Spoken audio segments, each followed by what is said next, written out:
Good morning students.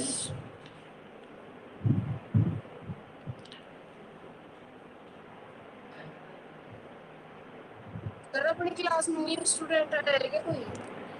New कोई नहीं है बेटा। कौन है न्यू? कोई भी नहीं है, सारे ओल्ड ही हैं बेटा। आपको कौन लगता है? किस आईडी? नंबर ऐड हुआ है। अच्छा, नहीं नंबर तो ऐड हुआ है, लेकिन वो आईडी बताओ उसकी। कोई आईडी है क्या स्पेशल? जैसे धीरज चोपड़ा है 1043 है ये धीरज चोपड़ा का है 1043।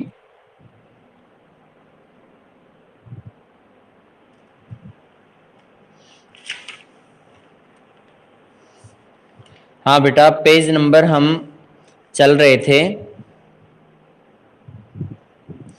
चिश्ती उपासना और जियारत कव्वाली पर, यहां आए थे। इसको अभी कराया नहीं गया है।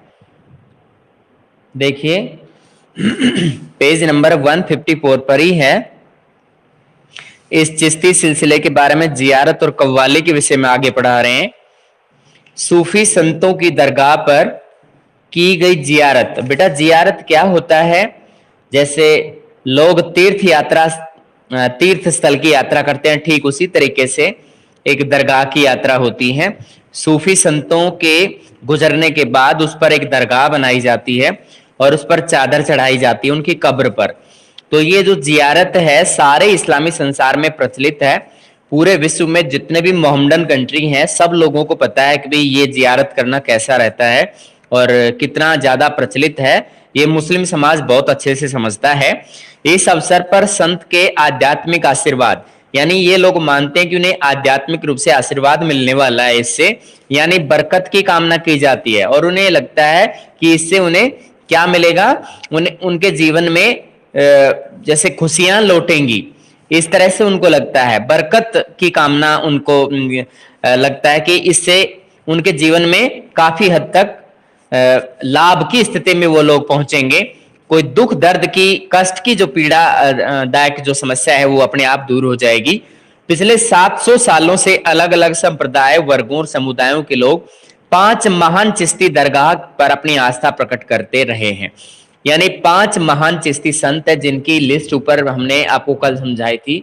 उसके अंदर बेटा तो उनके बारे में लोगों की राय बहुत अच्छी है। सभी धर्मों के लोग, सभी वर्गों, सभी समुदायों के लोग इन चिश्ती संतों की दरगाह पर पहुंचते हैं, अपनी आस्था प्रकट करते हैं। ऊपर दिया गया चार्ट आप देख सकते हैं। इनमें सबसे अधिक पूजनीय दरगाह जो है ख्वाजा मोइनुद्दीन चिश्ती की दरगाह है, जिसे गरीब नवाज कहा जाता है। ये फेमस दरगाह है इंडिया के अंदर, जो कहां पर स्थित है? अजमेर में स्थित है, राजस्थान। अब इसके बाद 155 पेज पे देखिए, ख्वाजा मोइनुद्दीन चिश्ती की दरगाह का सबसे पहला किताबी जिक्र जो है 14वीं शताब्दी का है। ख्वाजा मोइनुद्दीन चिश्ती की दरगाह के विषय में अगर बुक्स में लिखा गया है तो वो 14th सेंचुरी के दौरान लिखा गया है। यह दरगाह शेख की सदाचारिता और धर्मनिष्ठा तथा उनके आध्यात्मिक वारिसों की महानता और राजसी मेहमानों के द्वारा दिए गए प्रश्रय के कारण लोकप्रिय थी। देखो कौन कौन से पॉइंट्स बता रखे हैं। शेख की सदाचारिता, यानी शेख कौन है? यहां पर गुरु है। और शेख कौन है? शेख मोइनुद्दीन चिश्ती जो सूफी संत है। वो व्यक्ति बहुत ही सदाचारी जीवन जीते थे। सदाचारिता के साथ में अपना जीवन का व्यवहार उनका बहुत अच्छा था, दूसरों के प्रति व्यवहार बहुत अच्छा था। सच बोलना है, दूसरों की मदद करना है, दान देना है, भिखारियों की मदद करनी है या उन्हें भोजन प्रदान करना, इस तरह के बहुत से अच्छे गुण उनके अंदर मौजूद थे। झूठ का सहारा, पाखंड का सहारा, भ्रष्टाचार का सहारा नहीं लेते थे। धर्म निष्ठा क्या होती है? अपने धर्म के अनुसार आचरण करते थे, उसके प्रति निष्ठावान बने रहते थे, वफादार रहते थे। आध्यात्मिक वारिस कौन है? जैसे उनकी राजगद्दी पर जैसे कोई भी बड़ा संत महात्मा है तो वो अपना वारिस घोषित करता है, तो उनके जो अनुयायी होते हैं वो भी बहुत अच्छे थे, उनको भी बहुत ज्ञानी माना जाता है। वो उन्होंने भी लोगों की बहुत सेवाएं की, लोगों को ज्ञान प्रदान किया।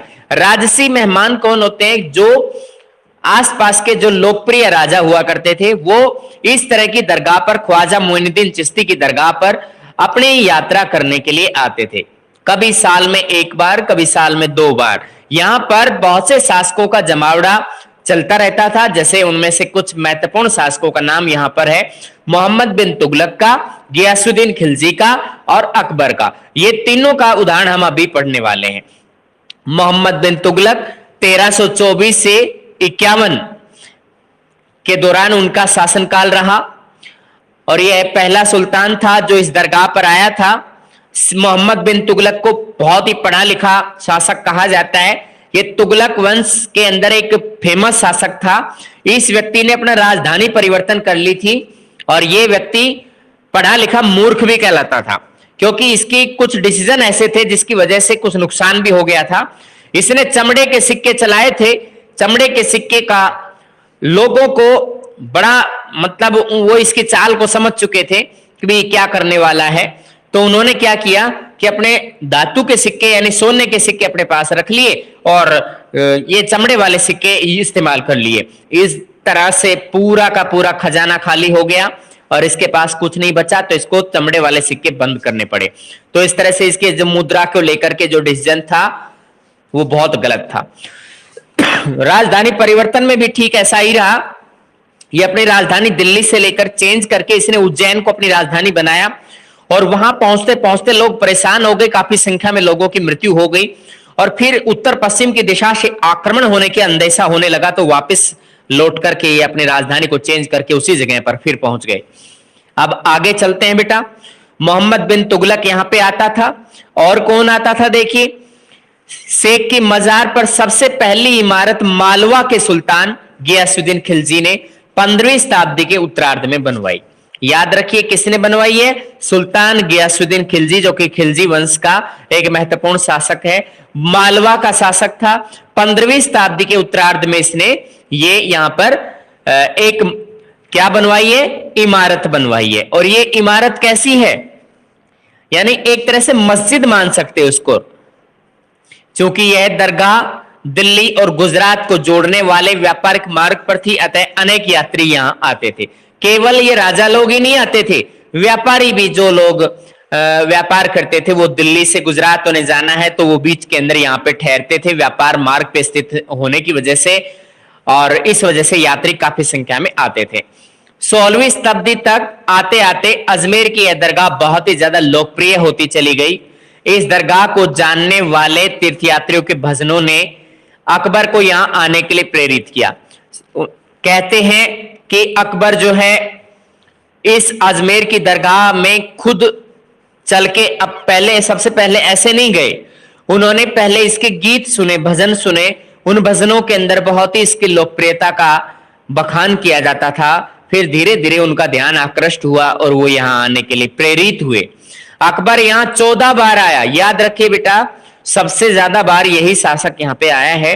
अकबर 14 बार यहां पे पहुंचा। कभी तो साल में 2 से 3 बार आता था, कभी नई जीत हासिल करने के बाद आशीर्वाद लेने के लिए आता था, या संकल्प, उसने मान लीजिए कोई डिसीजन लिया है और वो डिसीजन जब उसका पूरा हो जाता है, उसका काम पूरा हो जाता है, तो संकल्प की पूर्ति होने पर वह अकबर जो है यहां पर पहुंच जाता था। और या फिर उनका पुत्रों के जन्म पर, अगर उसका कोई पुत्र जन्म होता है, पुत्र के किसी जन्म होने पर, वो तो अकबर यहां पे पहुंचता है। तो 2 से 3 बार साल में राजा यहां अकबर पहुंच जाते थे, कभी नई जीत का आशीर्वाद लेने के लिए, कभी संकल्प की पूर्ति होने पर, जो उन्होंने कभी मन्नत मांगी हो और वो मन्नत पूरी हो गई हो, पुत्रों के जन्म होने पर।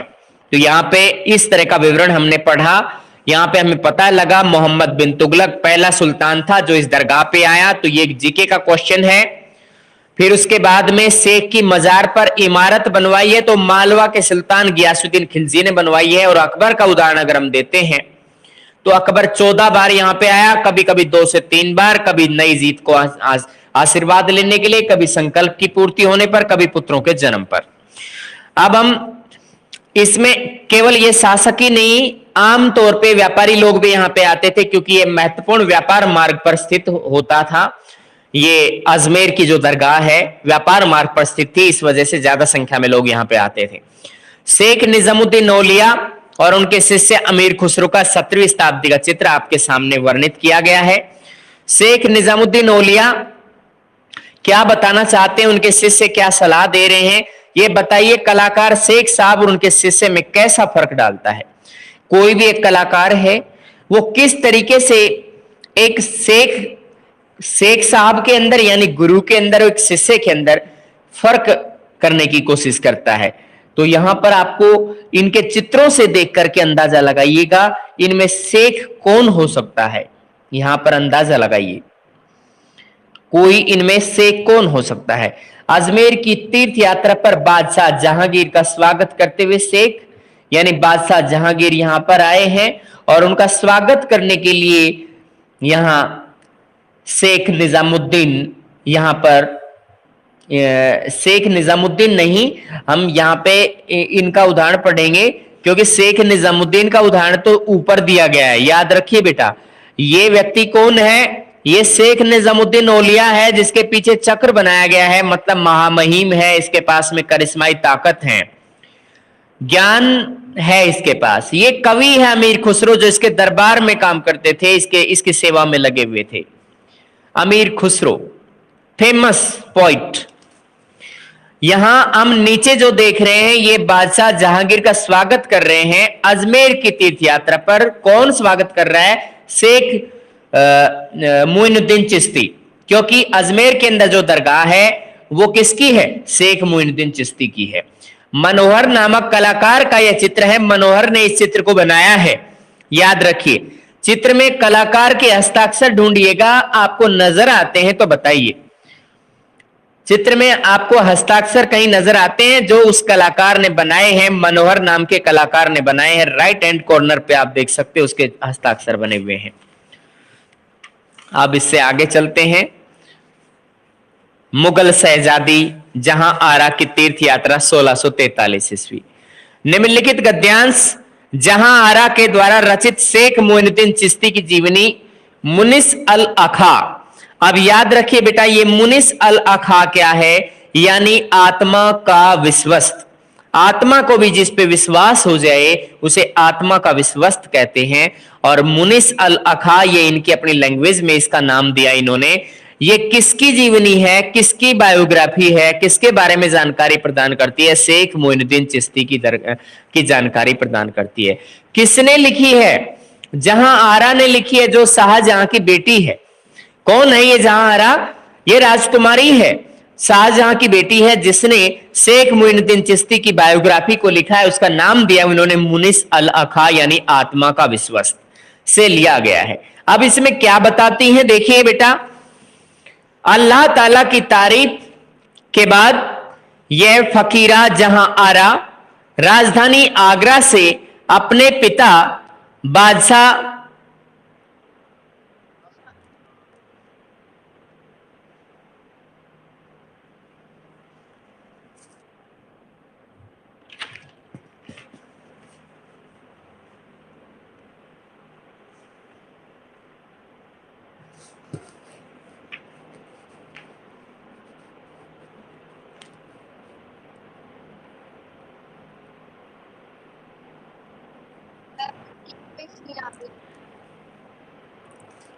हाँ बेटा, वो बीच में एक कॉल आ गया था, वो लड़का कुछ पूछना चाह रहा है वो, तो मैं उसको बता नहीं पाया हूँ क्योंकि क्लास चल रही है।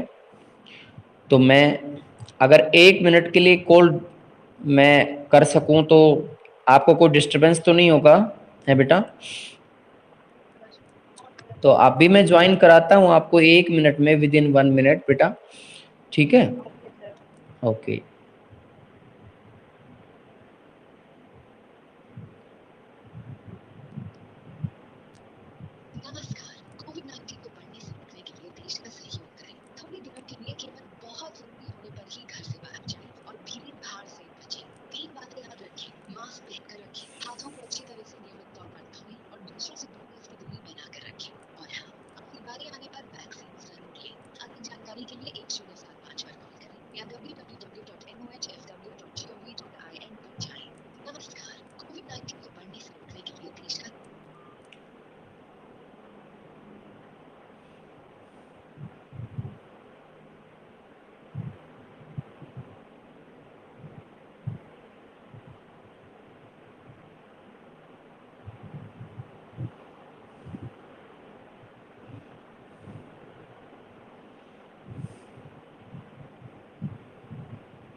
हाँ बेटा, देखिएगा इसमें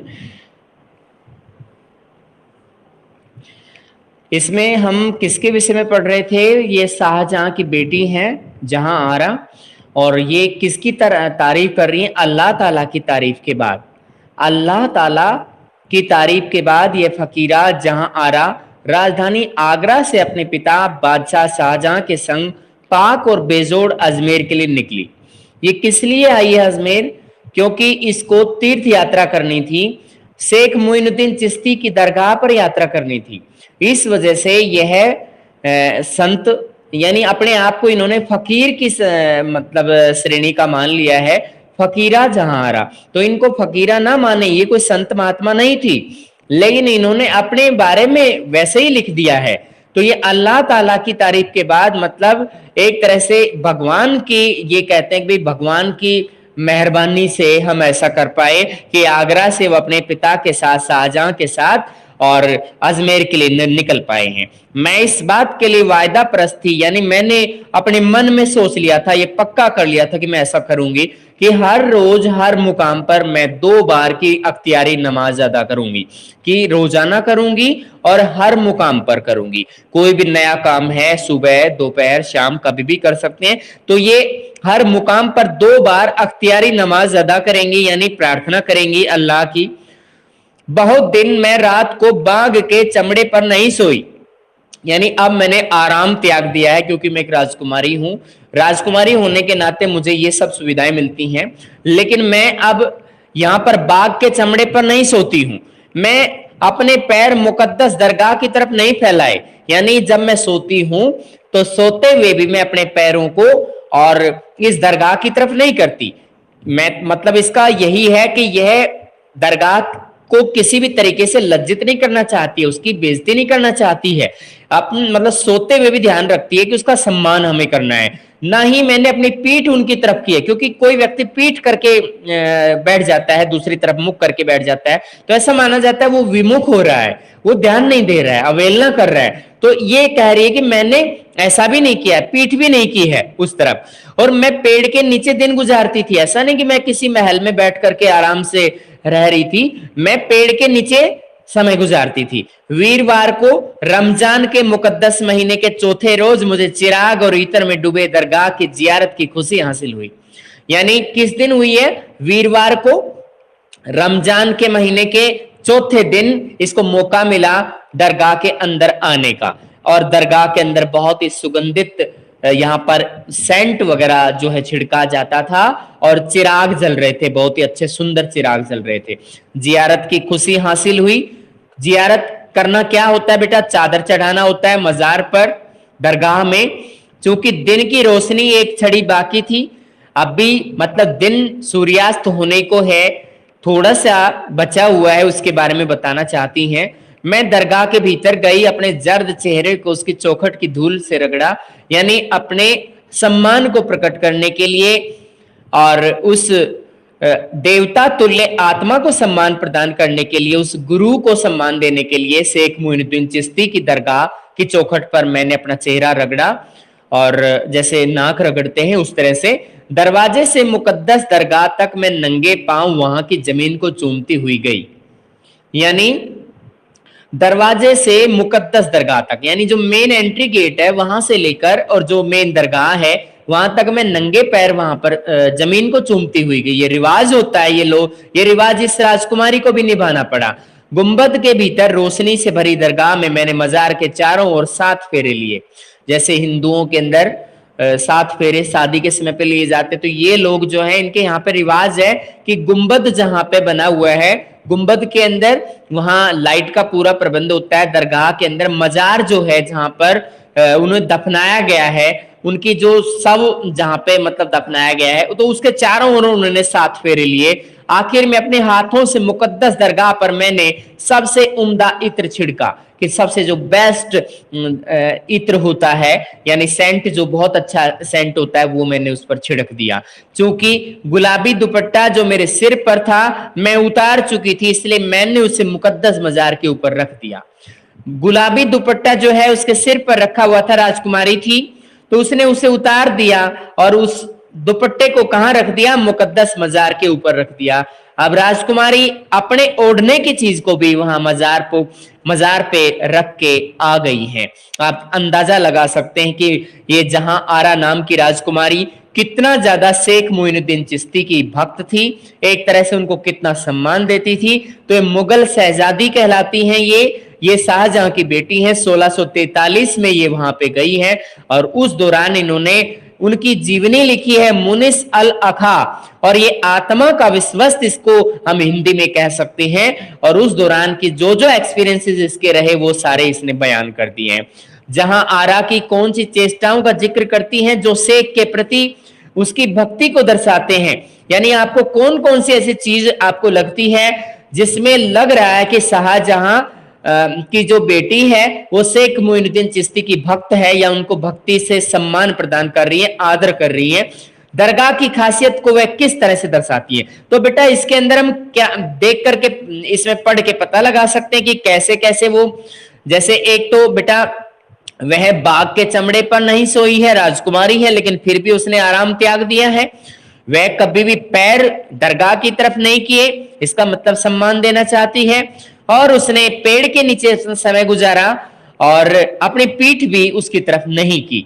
और यहाँ पे हम ये अंदाजा लगा सकते हैं कि यह इनकी बहुत ही परम भक्त थी और उसको सम्मान दे रही है। आगे चल के ये भी बता सकते हो कि उन्होंने अपना चेहरा चौखट की धूल पर रगड़ा, सम्मान प्रदान करने के लिए नंगे पैर अंदर तक जमीन को चूमती हुई गई और मजार पर 7 फेरे भी लिए उसने और मुकद्दस दरगाह पर उम्दा इत्र भी छिड़का, गुलाबी दुपट्टा उस पर चढ़ा दिया।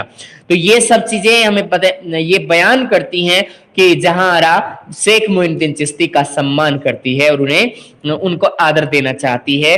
वो मतलब एक भक्त की तरह से, एक शिष्य की तरह से उनको सम्मान दे रही है। अब दरगाह की खासियत क्या है? दरगाह में मतलब ये बताया गया कि दिन में और रात के समय में दरगाह कैसी दिखती है। आप बता सकते हैं कि इन्होंने एक जगह पर पाक और बेजोड़ अजमेर के लिए निकली। ये क्यों कहा गया है पाक और बेजोड़? क्योंकि यहाँ पे दरगाह स्थित है, इसलिए दरगाह की प्रशंसा में ये शब्द उन्होंने कहे। इसमें आगे बता रखा है चिराग और इत्र में डूबे दरगाह की जियारत की खुशी हासिल हुई। इसका मतलब है कि यह दरगाह बहुत ही सुंदर है, यहाँ प्रकाश की उचित व्यवस्था होती है और सुगंधित इत्र छिड़के जाते हैं। यहाँ आप अंदाजा लगा सकते हैं कि ये इनकी प्रशंसा में कही हुई बातें हैं। अब मुल्क का चिराग, यहाँ पे देखिए 156 पेज पर, प्रत्येक सूफी दरगाह के कुछ विशिष्ट लक्षण होते थे, प्रत्येक दरगाह के कुछ नियम अलग होते थे, उनकी परंपराएं थोड़ा सा डिफरेंट थी। 18वीं सदी में दक्कन के दरगाह कुली खान ने शेख नसीरुद्दीन चिराग दहली की दरगाह के बारे में मुरक्का दहली दिल्ली की एल्बम में लिखा। ये दिल्ली की एल्बम किसने लिखी बताओ बेटा? ये दरगाह कुली खान ने। किसने लिखी? 18वीं सदी में दक्कन की दरगाह में काम करते थे कुली खान, उन्होंने मुरक्का दहली नाम से एक एल्बम थी, दिल्ली की एल्बम उसे कहते हैं। और ये किसके बारे में लिखा? चिराग दहली के बारे में। और किसको सम्मान कर रहे हैं? किसका सम्मान करने के लिए कर रहे हैं? ये शेख नसीरुद्दीन चिराग दहली। ये पूरा नाम है उस शेख नसीरुद्दीन का। ये चिराग दहली कहलाते हैं। चिराग दहली का मतलब दिल्ली का चिराग, दिल्ली को रोशनी दिखाने वाला, मार्गदर्शन करने वाला। तो इसके लिए बेटा मुरक्का दहली नाम से इन्होंने हेडिंग बनाई है, दिल्ली की एल्बम में ये जानकारी दी है।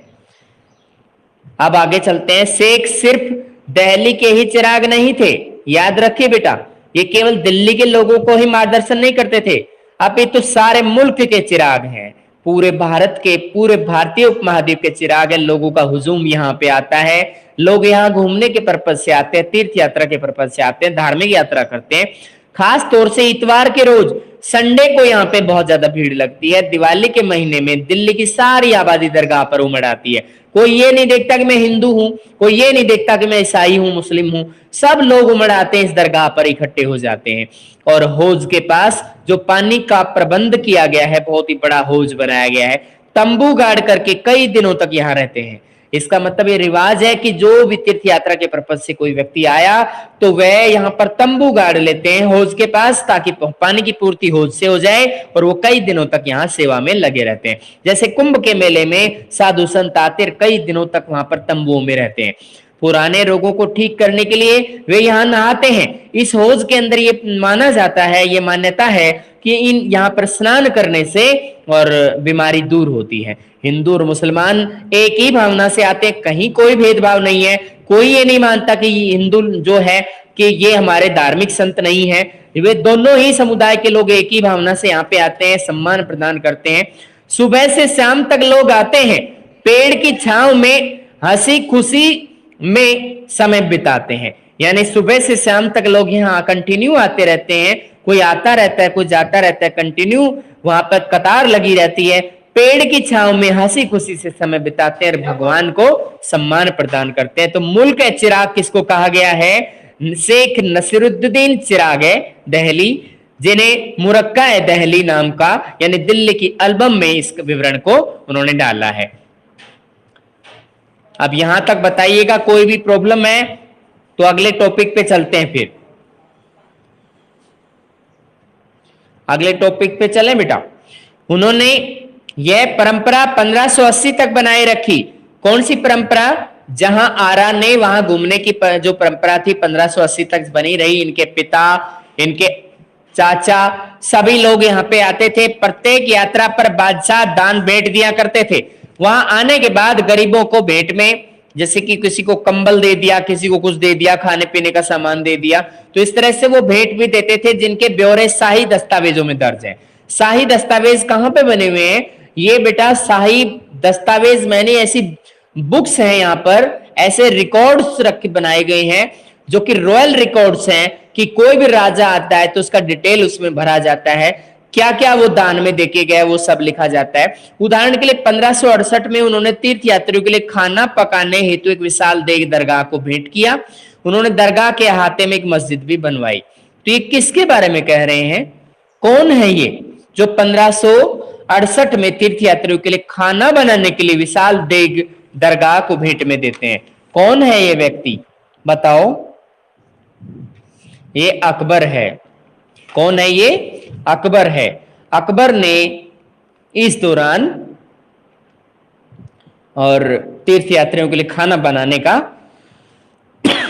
विशाल देग दिया था। देग किसे कहते हैं बेटा? देगचा नहीं होता है जिसके अंदर जैसे पशुओं के लिए चाट वगैरह या जो भी उनके खाने का तैयार किया जाता है, तो इस तरह से विशाल देग है जी, भेंट में दिया गया था अकबर के द्वारा। उन्होंने दरगाह के अहाते में एक मस्जिद भी बनवाई। अहाता क्या होता है बेटा? कैंपस होता है। इसी दरगाह के कैंपस में उन्होंने एक मस्जिद भी बनवाई। तो बेटा ये मस्जिद बनवाने का जो मुगल बादशाह अकबर के नाम से रहेगा। और इससे पहले इमारत के बारे में गियासुद्दीन तुगलक का नाम रहेगा। गियासुद्दीन, ये हमने अभी बताया था आपको, गियासुद्दीन खिलजी। तुगलक नहीं है बेटा, सुल्तान गियासुद्दीन खिलजी ने सबसे पहले इमारत बनवाई है, जो मालवा के सुल्तान हुआ करते थे। अब हम आगे पढ़ते हैं, इसमें और क्या है देखिए। दरगाह के अहाते में मस्जिद बनवाई थी अकबर ने। नाच और संगीत भी जियारत का हिस्सा थे। भाई कोई भी व्यक्ति सिर्फ चादर चढ़ा के एक तरफ नहीं हो जाएगा, वह नाचना भी होगा, संगीत म्यूजिक भी का प्रबंध होता है। खास तौर से कव्वालों के द्वारा प्रस्तुत रहस्यवादी गुणगान, जिससे परमानंद की भावना को उभारा जा सके। यानी कव्वाली करवाई जाती है कव्वालों के द्वारा। वे रहस्यवादी गुणगान करते, भगवान का गुणगान करते हैं, ताकि लोग भाव विभोर हो सके, आनंदित हो सके। सूफी संत जिक्र, ईश्वर के नाम का जाप करते हैं। ईश्वर के नाम का जाप करना होता है, उसको जिक्र करना कहते हैं बेटा। सूफी संत जिक्र करना कहते हैं उसे, ईश्वर के नाम का जाप करते हैं। जैसे कि नाम के जाप के बारे में गुरु नानक देव ने भी बयान किया है। समा क्या होता है बेटा? श्रवण करना। जो प्रवचन दिया जाता है, जो भजन वगैरह सुनाए जाते, जो बातें बताई हैं, उनको सुनना है, अपने जीवन में उतारना है। यानी आध्यात्मिक संगीत की महफिल के द्वारा ईश्वर की उपासना में विश्वास रखते थे। आध्यात्मिक संगीत की महफिल के द्वारा यहाँ पर आध्यात्मिक संगीत बजाए जाते थे, ईश्वर की उपासना कंटिन्यू चलती रहती थी। चिश्ती उपासना पद्धति में सभी का महत्व इस तथ्य की पुष्टि करता है कि चिश्ती स्थानीय भक्ति परंपरा से जुड़े रहे। यानी इन्होंने लोकल परिवेश के ट्रेडिशंस से भी अपना नाता बना के रखा। उसके साथ ऐसा नहीं हुआ कि किसी तरह का इन्होंने कोई रिश्ता तोड़ने की कोशिश की हो। अब आगे देखिएगा बेटा, भाषा और संपर्क। न केवल सभा में चिश्तियों ने स्थानीय भाषा को अपनाया, अपितु दिल्ली में चिश्ती सिलसिले के लोग हिंदवी में बातचीत करते थे। हिंदवी क्या है? ये उर्दू और हिंदी दोनों का मिश्रण था। जैसे हिंदुस्तानी लैंग्वेज होती है, ऐसी ही हिंदवी भाषा होती थी, और ये चिश्ती सिलसिले के लोग हिंदवी में बातचीत करते थे दिल्ली के अंदर। बाबा फरीद ने भी क्षेत्रीय भाषा में काव्य रचना की, जो गुरु ग्रंथ साहिब में संकलित है। तो बाबा फरीद कौन है? ये बेटा, ये गुरु नानक देव जी, यानी ये सिख धर्म से अपने आप को ये जोड़ के मानते हैं। तो इन्होंने काव्य रचना की, कविताएं लिखी, जिसको गुरु ग्रंथ साहिब में जगह दी गई है। कुछ और सूफियों ने भी लंबी कविताएं मसनवी लिखी, जहां ईश्वर के प्रति प्रेम को मानवीय प्रेम के रूपक के द्वारा व्यक्त किया गया है। तो बेटा, केवल ये क्वेश्चन कई बार रिपीट हुआ है, मसनवी क्या होता है? तो मसनवी सूफी संतों के द्वारा रचित लंबी कविताएं होती थी, जिसमें ईश्वर के प्रति प्रेम को मानवीय प्रेम के रूपक के रूप में प्रमाणित किया जाता था, बताया जाता था। यानी ईश्वर के प्रति प्रेम प्रकट करना चाहते हैं तो मानव का वहां पर पात्र उसमें बना दिए जाते थे। एक मनुष्य दूसरे मनुष्य से प्रेम भावना से जो बयान करता है तो उससे पता चल जाता है कि ईश्वर के प्रति प्रेम भावना को उजागर किया जा रहा है। उदाहरण के लिए मलिक मोहम्मद जायसी, जिसका बहुत बार आपने हिंदी के अंदर इनकी कविताएं पढ़ी होंगी, उनका एक प्रेमाख्यान है पद्मावत। महारानी पद्मती की प्रशंसा में यह पद्मावत लिखा गया था। चित्तौड़ के राजा रतन सेन की प्रेम कथा के इर्द गिर्द घूमता है। ये पद्मनी रानी और चित्तौड़ के राजा रतन सेन की प्रेम कथा और उनके आसपास ही घूमता है, और इसके जरिए ये दिखाने का प्रयास किया गया है पद्मावत के जरिए कि भगवान की भी उपासना या उसे सच्चा प्रेम किया जाता है तो वो मिलते हैं। उनकी आजमाइश प्रतीक है आत्मा की परमात्मा तक पहुंचने की यात्रा का। अक्सर खानकाओं में समा के दौरान ऐसे काव्यों का वाचन होता था। जो भी समा होती थी, कोई संगति, कोई सभा, कोई आयोजन करते थे, तो इस तरह की कविताओं का पाठ करते थे, लोगों को समझाते थे कि आत्मा की परमात्मा तक पहुंचने की जो यात्रा है वो आप किसी भी जरिए से समझ लो, ये वास्तविक बात है। अगर कोशिश करोगे तो आपको ईश्वर मिलेगा। तो मलिक मोहम्मद जायसी का जो पद्मावत है उसमें पद्मनी और चित्तौड़ के राजा रतन सेन की कहानी के द्वारा यह समझाने का प्रयास किया गया है कि आत्मा और परमात्मा आपस में संबंधित हैं, एक दूसरे से जुड़े हुए हैं। सूफी कविता की एक भिन्न विधा की रचना बीजापुर कर्नाटक के आसपास हुई। याद रखिए, सूफी कविता में एक डिफरेंट टाइप की विधा, डिफरेंट शैली से रचनाएं बनाई गई, कुछ अलग तरीके से लिखा गया। बीजापुर जो कि कर्नाटक में पड़ता है उसके आसपास हुई है। ये क्या था? ये दक्खनी उर्दू का रूप में लिखी छोटी कविताएं थी। अब दक्खनी का पूछा जा सकता है आपसे कि दक्खनी क्या है? ये उर्दू का रूप है। ये उर्दू में दक्खनी जो है उर्दू का एक रूप है जिसमें छोटी छोटी कविताएं लिखी जाती थी, उसे दक्खनी कहा जाता है।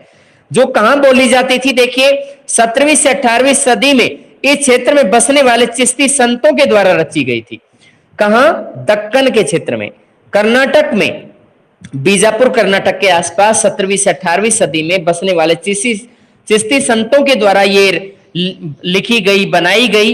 ये रचनाएं संभवतः औरतों के द्वारा घर का काम जैसे चक्की पीसते हुए, चरखा काटते हुए गाई जाती थी। रोजमर्रा का काम करते हुए महिलाएं चक्की पीसते हुए, चरखा काटते हुए ये इस तरह की बातों को गाती रहती थी।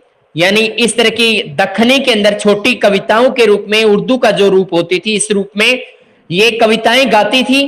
कुछ और रचनाएं लोरी नुमा, जो बच्चों को नींद ना आए तो उन्हें सुलाने के लिए होती है, शादी नमा, शादी के समय पर, ये सब उस समय लिखी गई थी।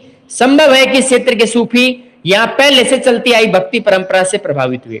इसमें साफ साफ जाहिर होता है कि सूफी संत भी यहाँ की लोकल परंपराओं से प्रभावित हो जाते थे और यहाँ की लोकल परंपराओं को अपने लेखन में, अपने कार्यों में, अपनी कविताओं में शामिल कर लेते थे।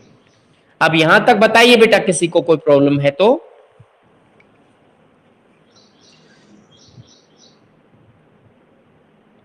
कोई प्रॉब्लम नहीं है। ये बच्चे आज बहुत कम है, out of 37 6 students are remaining now. क्या प्रॉब्लम है बेटा? अभी तो बेटा स्कूल खुलने का अभी कोई नोटिस नहीं आया है। आप इतनी ये लापरवाही ना करें, बोर्ड क्लास है, आप कंटिन्यूटी अपनी बना के रखें पढ़ाई के प्रति। Be regular in class.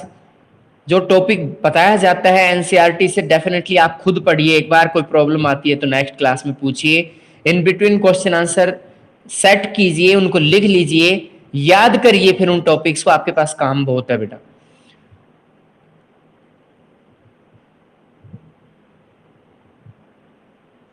और कोई किसी को प्रॉब्लम है तो पूछ सकते हैं।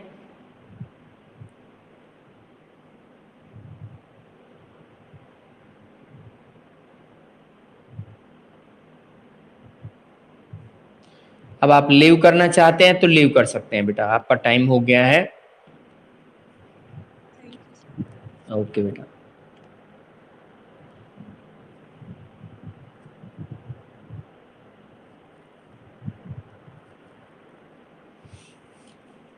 लीव कीजिए बेटा।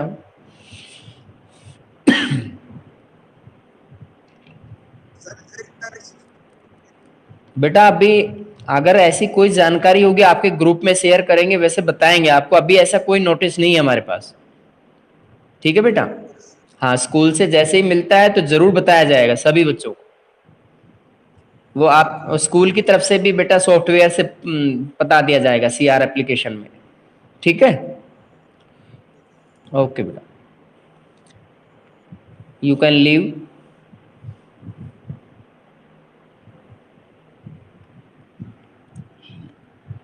लीव कीजिए बेटा। एक